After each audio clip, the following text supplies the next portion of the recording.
My guest today is Professor Issam Awad, who's Professor of Neurological Sciences and Surgery, Neurology, Quantitative Biology, and Human Behavior at the University of Chicago. One of his research interests is the natural history and biologic behavior of vascular malformations of the brain. Welcome, Issam. Hello. Yeah, thanks for doing this. So I want to start with a few of your papers. The one from 2019, comprehensive transcriptome analysis of cerebral cavernous malformation, CCM, across multiple species and genotypes. You said the purpose of the study was to determine important genes, functions, and networks contributing to the pathobiology of CCM from transcriptomic analysis across 3 species and 2 disease genotypes. So you're using mice and C. elegans here in the study. But before we get into the details of the studies, could you talk a bit about what CCM is? How is it presented? What's the incidence rate? And what's sort of the standard of care in terms of treatment? Yes, so CCM stands for Cerebral Cavernous Malformation, also known as cavernous angiomas. And it is a fascinating disease because it manifests itself as brittle blood vessels that are prone to hemorrhage in the brain. And people can either inherit the disease as a result of 3 different genes, all of them autosomal dominant, or by loss of function due to somatic mutations in the lesion itself. So you can either have the familial form of the gene where there is a germline mutation that's inherited in the family, and then lesions form throughout the brain, or a single solitary lesion that develops because of a somatic mutation of those same genes. So it happens by chance. So it is an interesting disease because we know the gene that can predispose to malformed vessel and bleeding in the brain. So we use it as a model disease to try to understand bleeding in the brain and how blood vessels malform and are prone to hemorrhage. So what's the incidence rate? Yes, approximately? it is a very common disease. Actually, about 0.5% to 1% of the population harbor one of these lesions. The familial form is much less common. It's about 20% of the cases. But the majority of the patients harbor a single solitary sporadic lesion in their brain that just malformed and is prone to bleeding.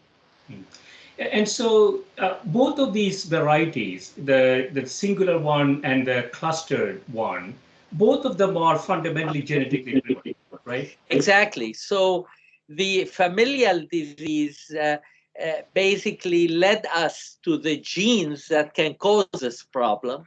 And then we found out that the sporadic lesions that occur by chance have somatic mutations of those same genes that are inherited in the familial form. So both diseases form due to the loss of function of these 3 CCM genes, either one copy in the blood and one copy goes bad in the brain, or a somatic mutation of loss of function in the brain. And what's the prognosis? Is it treatable? Yeah, the majority of lesions do not progress, and they are found incidentally, and they may be asymptomatic. So they are more of a worry for the patient who has them in their head as to whether they can live their life normally or not. But a fraction of the lesions, up to a fifth of them, can develop into a bleeding and expanding phenotype that can cause neurologic sequelae. So that can cause seizures or stroke-like symptoms, etc. So this is another interesting thing about this disease. It's a paradigm of a common disease with unusual, uncommon switches that can make it more aggressive. So So the majority of the patients have quiescent lesions, but there are a subgroup of lesions that become symptomatic and aggressive. And so the 0.5% to 1% incidence rate. So we don't really know, right? Because if people could have it and they wouldn't really know, they wouldn't seek treatment. Yeah, so we have ways of knowing because it's very well detected on MRI of the brain, and people get MRIs for all kinds of causes. So, one study we did about 25 years ago looked at consecutive MRIs done for all causes, and you find one of these lesions. So the patient may have had all kinds of problems, but they got an MRI of the brain, and you find the lesion in about 1% of these consecutive MRIs. The same number comes up when people look for it at autopsies. So autopsy of the brain, cutting, and the same rate of detection is found. So we're pretty certain that it is that common. And so you've done a lot of work in this area, Sam. So the genetic aspect of this appears to be well categorized. So you want to talk a bit about the study? So you're using different models here, mice and C. Yes. elegans, along with humans. Yeah, so the theme here is what does this disease teach us about how we can deconstruct molecular and genetic diseases. So we are able to create lesions in the mice by knocking down these genes. And we also have lesions from human patients that we resect at surgery because the lesion has grown and caused clinical problems.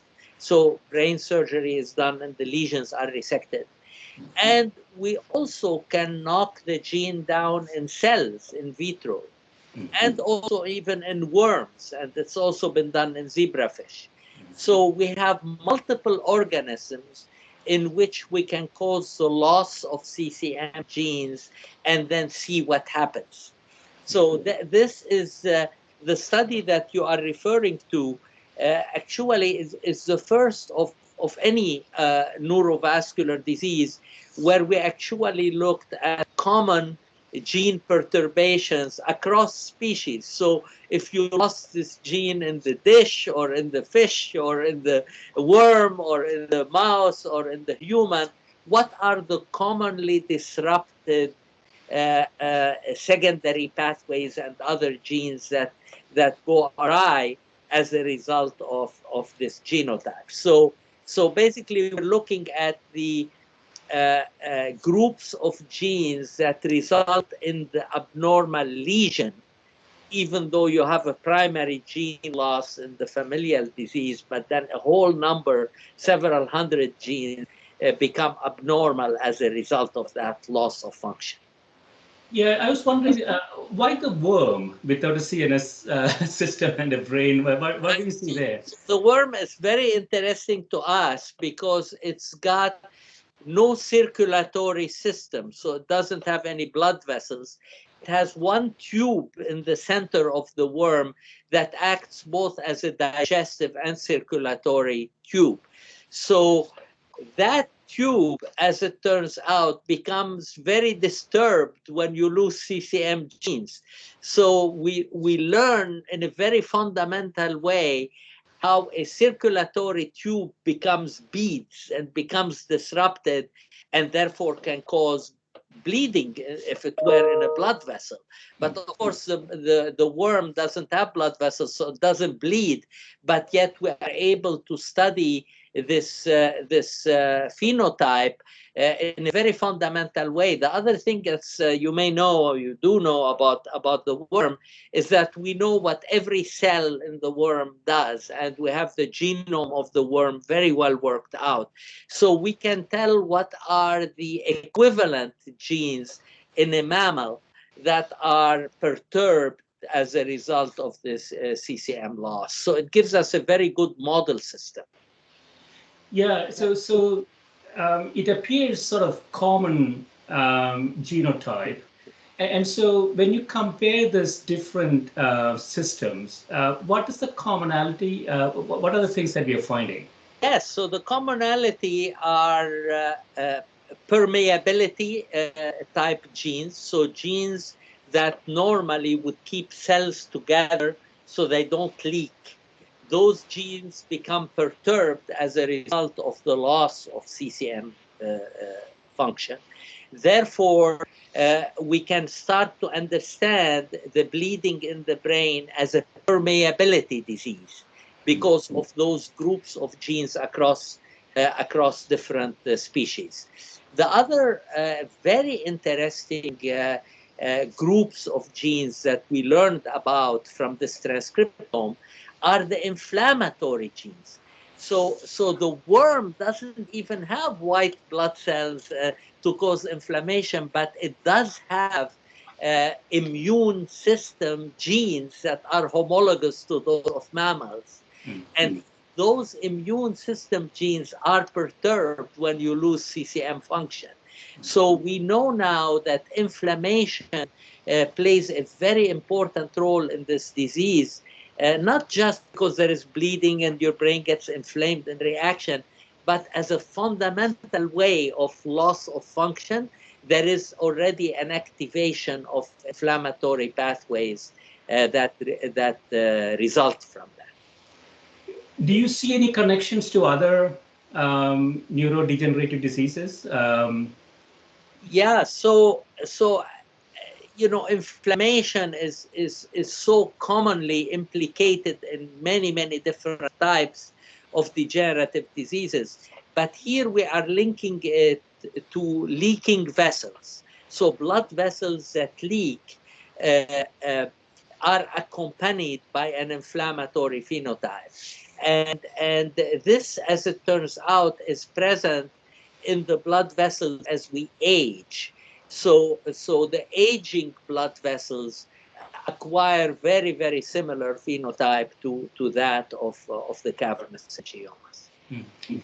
And so, what's the status quo? What's the standard of care? So, unless you have a problem, you don't really touch anything, right? Exactly. So once lesion bleeds, the patient has neurologic symptoms, and we try to connect the lesion to the neurologic symptoms. And if the patient is having seizures, they might get anticonvulsant medications. If they have headaches, you might treat the symptoms. But if the lesion itself is growing and has caused some leakage of blood in the brain, then we remove the lesion surgically. This is why this started, in fact, as a neurosurgical disease, where patients would come with a stroke and you have the lesion, and the lesion caused the stroke, so we resect the lesion. But fundamentally, this is a lesion that starts because of leaky blood vessels, and it doesn't have to get to that point. So studying this disease is extremely important because you can keep it at the very simple rudimentary form without letting it become the very advanced form that we deal with surgically. But the treatment, in answer to your question, is very crude. It's resecting the hemorrhagic lesion, which is a very invasive intervention in the human brain, particularly if the lesion is in the brain stem or thalamus. It can be a very morbid and risky operation, and we have to weigh the benefit versus the risks. So it is very attractive to us to understand how this disease happens and what makes lesions aggressive, so we can develop medical therapies as an alternative to surgery. And there are some signaling pathways that we can manipulate that rescue that phenotype. Yeah, I was really fascinated by one of your recent papers. Permissive microbiome characterizes human subjects with a neurovascular disease, cavernous angioma. CA is the same as CCM. You mentioned, yeah, it's a different name, but the same disease. So the connection to the microbiome, that is really fascinating. So what are we finding here? Yeah, so it is very fascinating, and we learned about it really by fluke, like most scientific discoveries. We were breeding the mice that would form cavernous angiomas, and found out that these mice that lack the gene when they are kept in a very clean vivarium, you know, and they had built a new vivarium at University of Pennsylvania with whom I collaborate, and their mice wouldn't get cavernous angiomas. So then we took the mice that were resistant to the disease and tried to understand why they were resistant to the disease. And it turned out that their gut was too clean. It didn't have the normal gut flora that normal mice would have. And once these mice were put to vivaria with other dirty mice, their gut microbiome changed and they started forming cavernous angiomas. So we ended up doing a series of studies that linked the formation of the lesion to lipopolysaccharides that arise from gram-negative bacteria in the gut. And once the mice had the propensity of gram-negative bacteria, there was enough signaling that attached to the brain endothelial cells to cause the bleeding.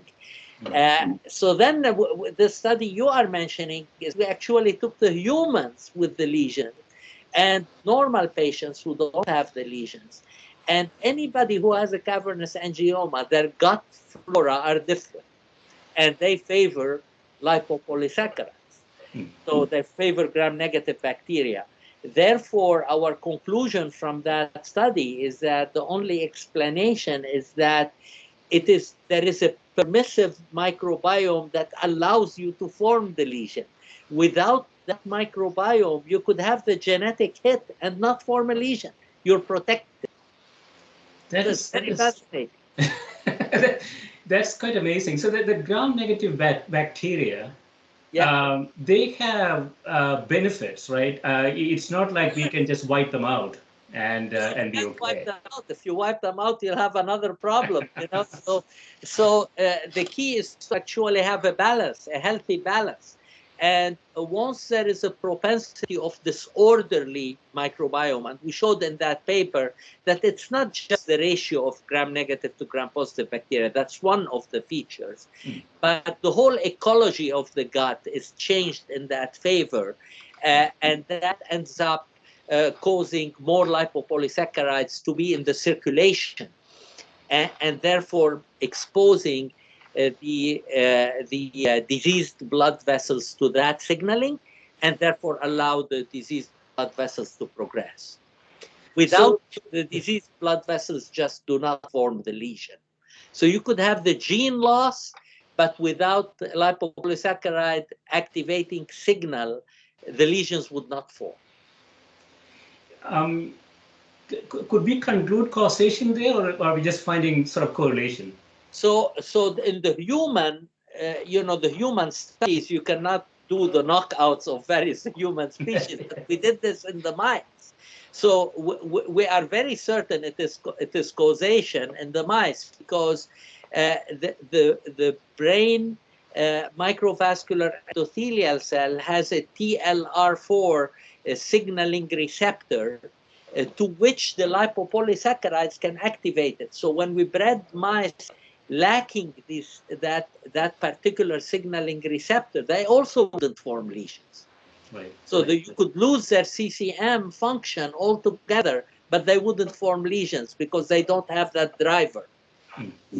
So there is a definite mechanistic link that we showed in the mice, but the beauty here is that we took it to the humans, and lo and behold, the humans who have the lesion, whether it is familial or sporadic, all share that permissive microbiome that you and I do not have. Yeah. So with human data now, are we getting closer to some sort of therapeutic intervention that you could design? So it's not as easy as you might think because you can't just wipe out the gram-negative bacteria. So we have to look at the resistant microbiome, not just the permissive one, and try to see if what are the types of diets or other interventions that can alter the microbiome in that favor. So the resistant microbiome tends to have a little bit more gram-positive bacteria, but again, you can't let those take over completely. That function, that particular intervention is very interesting. We did find that there is one dietary supplement that if we fed the mice, they actually changed their microbiome to a permissive one, and these are the molecules that are used as preservatives to prolong shelf life of food. So they alter the gut microbiome in such a way that it is more like the permissive microbiome. So that's one start, that maybe dietary alterations will help us. So permissive meaning they actually aid the formation of CCM? Yes, so basically you can have that gut microbiome, but if you don't have the CCM gene disturbance, you're not going to form a lesion. But conversely, you can have the CCM gene disturbance and you wouldn't form a lesion if the gut didn't help you. That's why it's called permissive. So there must be other diseases that are like that. Any discovery in medicine of something this weird has to be more broad. So there have to be other diseases that would form, but then are aided and abetted by conditions in the gut. Yes, many of the conversations I have had is in different therapeutic areas, they come down to the microbiome and some connection to processed food. And that's what most of our dietary habits are based on. So it seems like that is sort of a central part of the story, right? It is. It's because, I mean, we learned about it. We're not microbiome scientists, so we fell into the story. And what we were told by the microbiome experts is that if you want to test whether increased gut permeability is part of this disease, why don't you feed your mice added products like that in their diet? And sure enough, that actually increase the bleeding in the brain. It's sort of an optimization problem, right? You have to be able to get to the whole microbiome, all the different species in there to some sort of an optimum ratio. Exactly. I mean, it's no different than any other endocrine or exocrine function, right?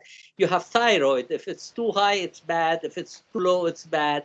But the right amount seems to make the cells work just right. Same with vitamin levels, etc. But we just didn't know about this big factor that we all live with about 2 pounds of bacteria in our gut, and we don't know what that organ system, if you would, how it affects the body.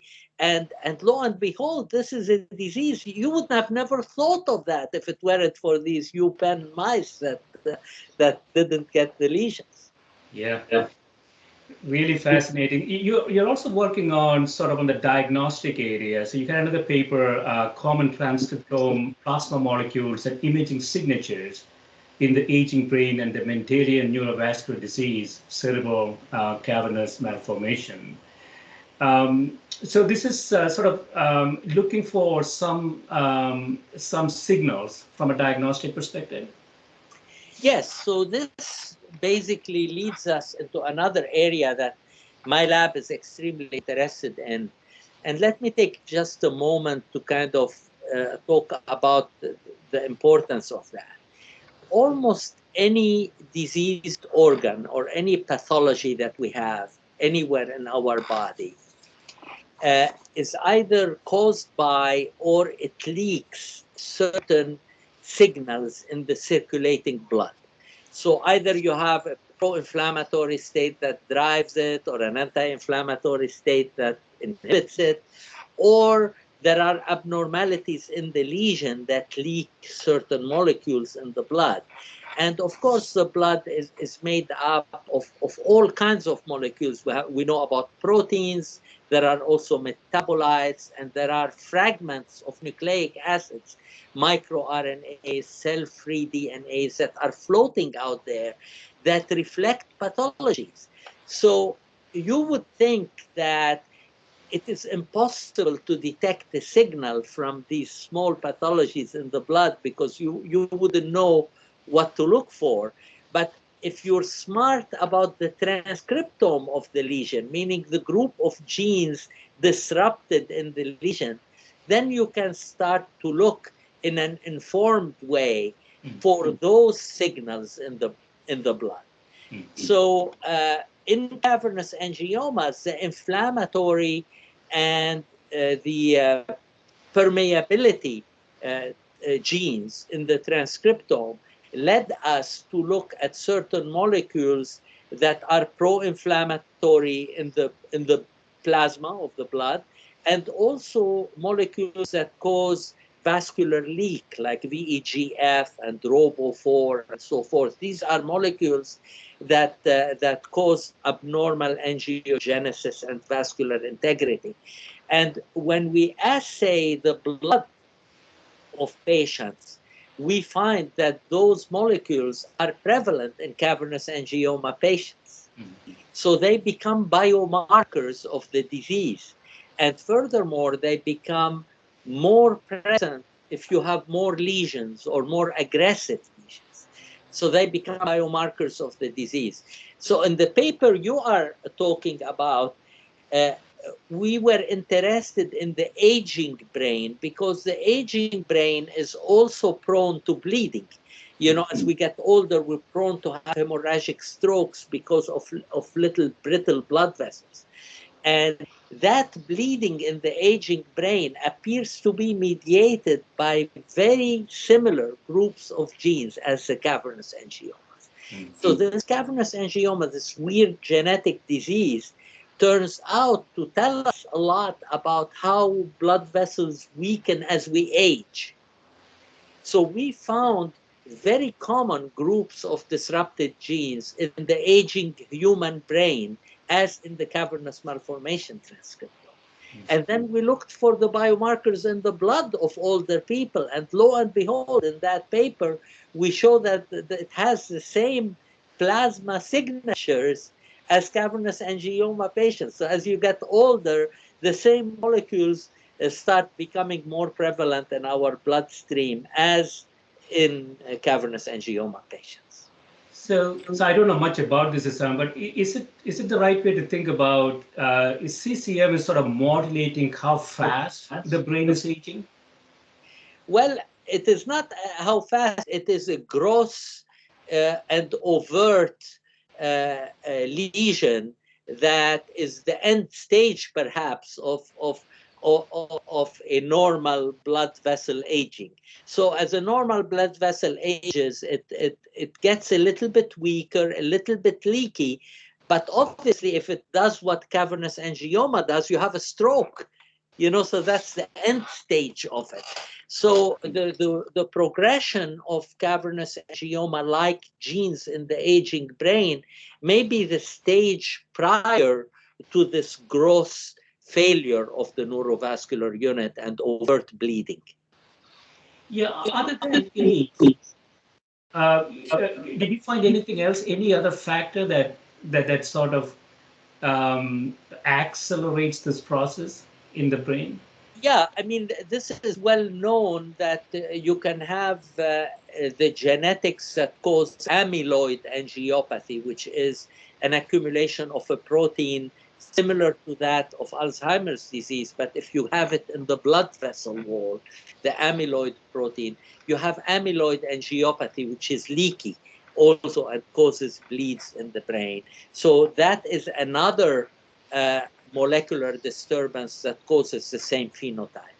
Also, high blood pressure, excessive salt intake can mimic that phenotype in a slower way. Diabetes, the diabetic blood vessel can also have that similar. So that may explain why these different risk factors cause us to bleed more in the brain as we get older, because they all feed into that same phenotype that is so grossly abnormal in the cavernous angioma. So the cavernous angioma is a model of one gene causing it to blow out, but otherwise, as we age, similar processes contribute to it.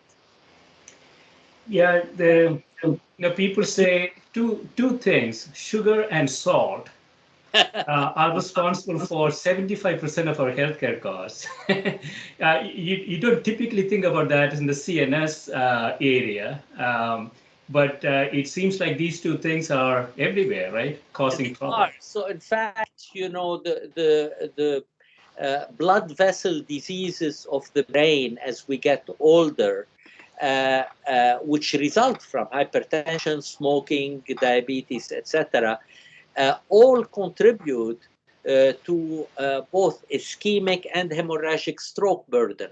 So that as we get older, our brain becomes more vulnerable to bleeds and to ischemia because of these same diseases. And in many ways, it contributes to dementia. So the patients who have Alzheimer's, if they were smokers or hypertensive, their Alzheimer's is worse. And of course, the famous work is Costantino Iadicola at Cornell, who has looked at Alzheimer's disease and how it is made worse by salt and blood pressure and so forth. And so I know that you're working on, you call it the smart blood test.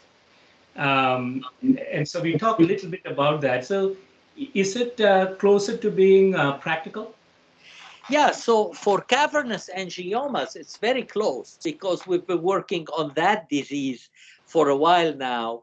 And we have followed a number of molecules in the blood that, when they are combined together, they can predict whether cavernous angioma will bleed or will not bleed.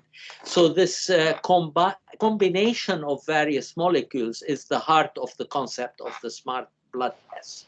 So basically, you have many signals in the blood that are associated with this, but alone you cannot use them for diagnostic tests. They're just P less than 0.05, but that doesn't buy you anything. But if you can take 5 molecules that are just P less than 0.05 and combine them in the right way, one of them maybe more weight, less weight, etc., you can come up with a combined molecular test that has 4 or 5 molecules that actually predict the clinical event very, very strongly. So this uses Bayesian statistics, which depend on little hunches, and then you integrate the hunches and you get with the predictor. So we have a lot of interest in my lab in integrating these statistical methods using machine learning to try to take maybe 10, 12 molecules and then say which 4 of them in what combination can be a better test than all 20 or all 10. So that's how we proceed with that. And that's going to be applicable to many, many other diseases. So Yeah. you could have a cancer, you could have a heart attack, etc. And we know already of many molecules that are associated with that. But then we have never thought of combining these molecules in a specific weighted combination to answer a clinical question. Yeah, I mean, I know that you're doing a lot of work in this area too. So machine learning approaches, there's a lot of development in that area. We're getting faster computers, more powerful machines.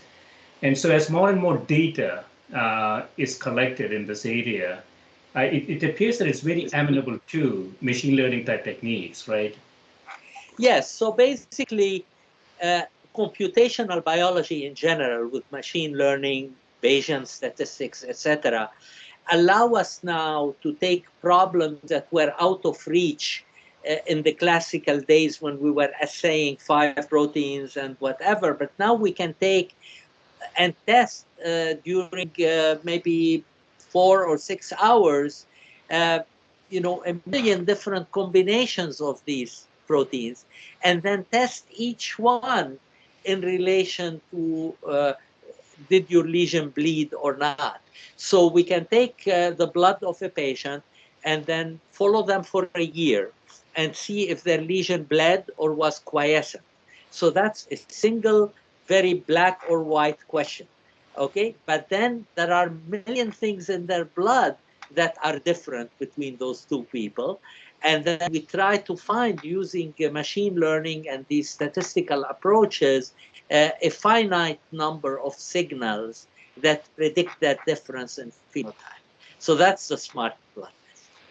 Yeah, I mean, there are a lot of attributes that you can pick up from the blood, and it's also the relationships between those attributes that appear to be quite important. Many of Ratios. them are Yeah. co-correlated. So, if you have, let's take your atherosclerosis and blood sugar and so forth. So you have high cholesterol and high blood sugar and high salt intake. They all go in the same direction. They're not independent predictors. They're very co-correlated.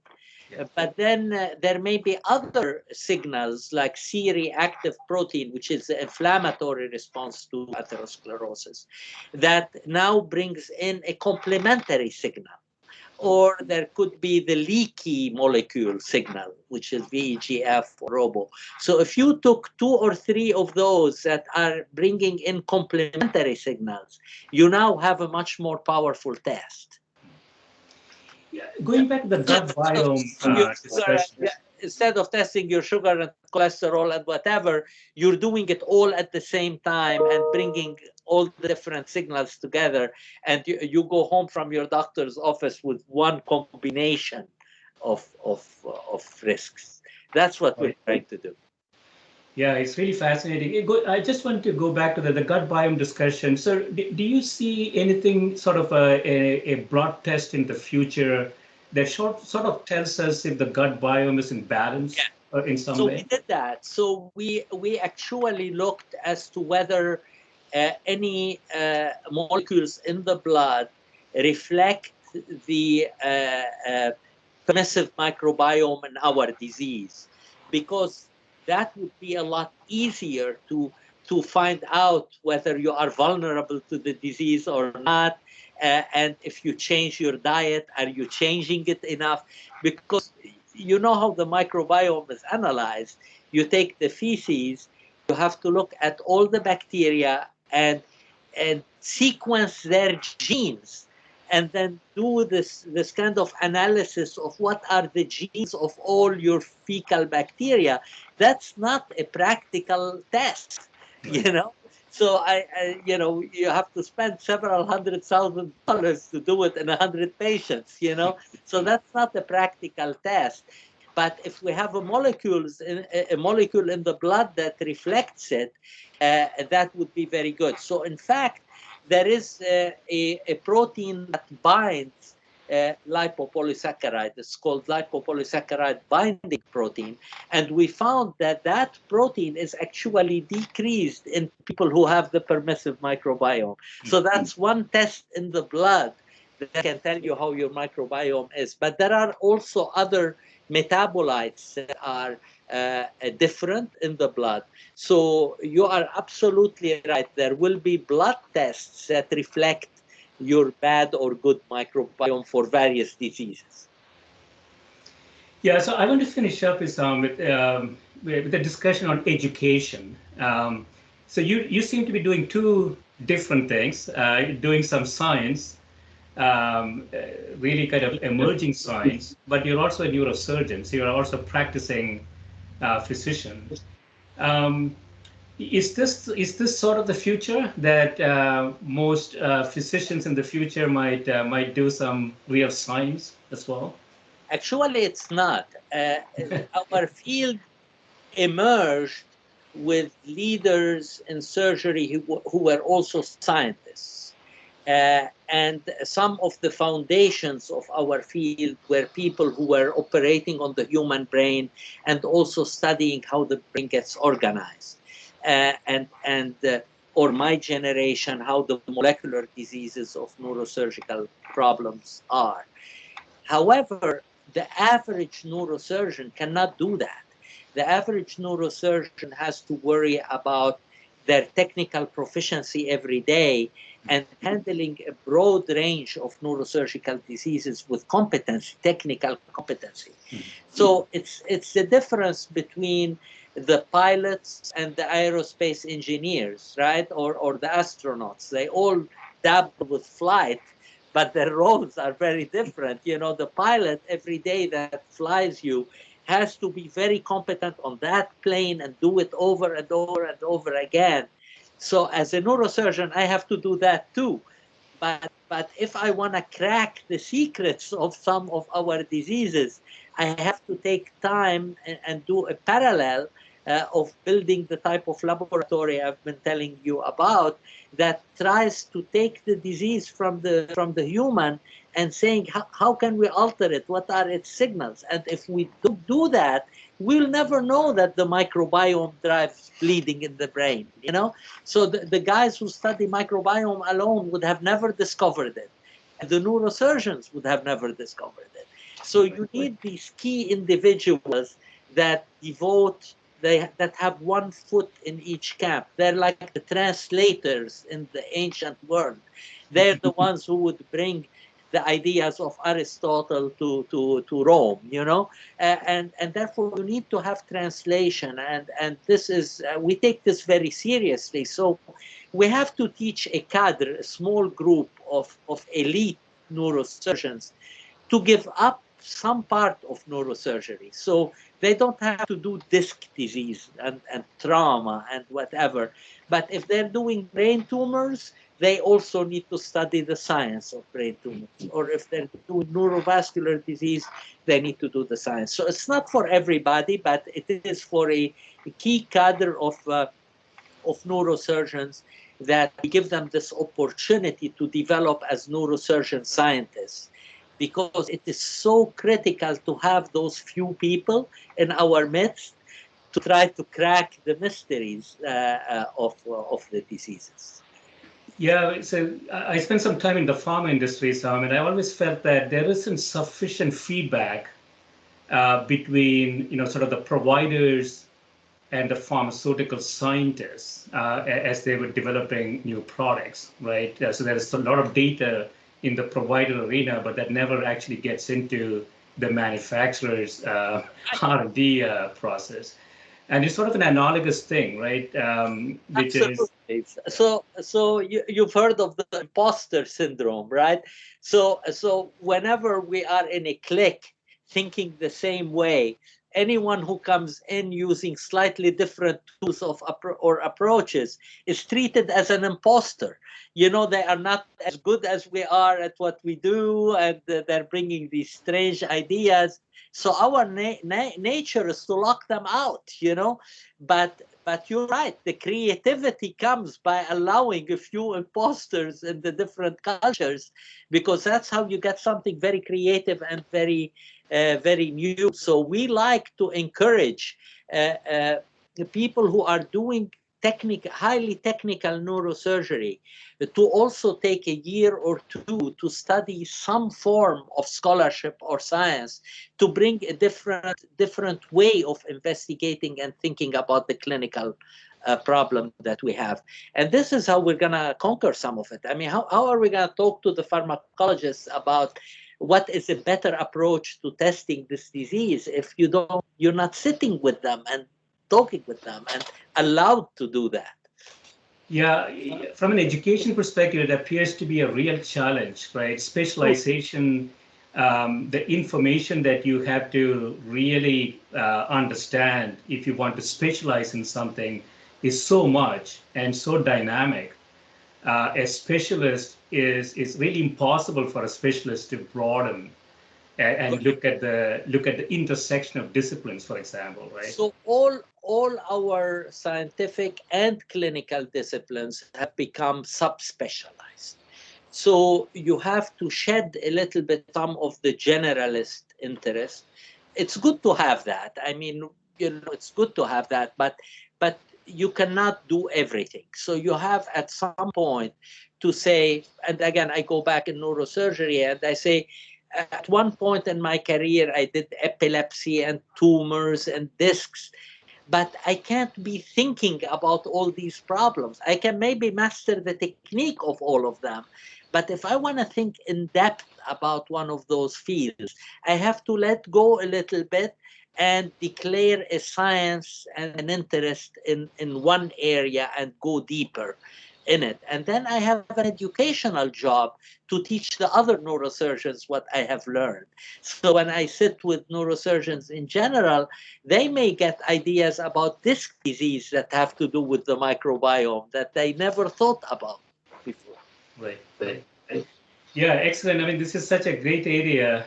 You're doing all aspects of CCM, diagnostics, non-invasive interventions, perhaps in the future, and then in the context of microbiome, makes it really, really This fascinating research. weird focused disease, right? I mean, did you ever think you'd meet a guy that just studies this particular problem? So this is the idea: is to take a problem that is small, therefore you can wrap your hands around it, and all kinds of leads will arise from that exercise, and those leads are relevant to medicine in general. So I think a lot of the stuff we're developing in cavernous angiomas or cavernous malformations are principles that are applicable in medicine in general. Excellent. Yeah, this has been great, Issam. Thanks so much for spending time with me. Thank you. It's great to let me open up and talk about these bridges between these different ideas. Thank you, Gil. It's great to be with you.